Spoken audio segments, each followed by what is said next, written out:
one-time, big-time rally. And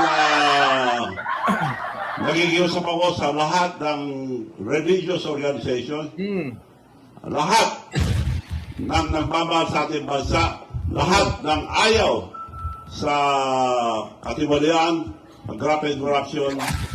So lahat, inanyayaan ko kayo, pero magtatanong ako kung kailan yun, but it should be ASAP. And we'll march to Malacanang. Yung rally, one-time, big-time rally na sa... Ayan, mga kababayan, narinig nyo naman. Yung mga galit daw mga kababayan sa kurakot. Mukhang na mali yata mga kababayan, yung pong kampo ni Duterte na si Chavit ang nanguna dyan.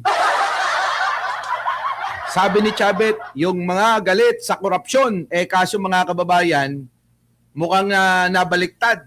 Oo, sinunod naman si Chavit kasi sumunod yung tao na ayaw sa mga korupsyon. Eto na mga kababayan, no. Patong-patong na kasong pandarambong at katiwalian sa ombudsman si dating Narvacan Ilocos Sur Mayor Chavit Singson. Oh, kita nyo mga kababayan ko. Ano ang sabi? Abay, patong-patong na kaso. Mga kababayan, ang isinampa sa ombudsman labang kay Chavit Singson.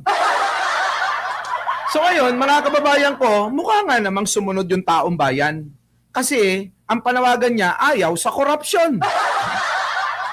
Kaya nung nabalitaan, mga kababayan, na nangunguna rin pala si Chavit sa korupsyon, sa pandarambong, hindi na sila sumunod.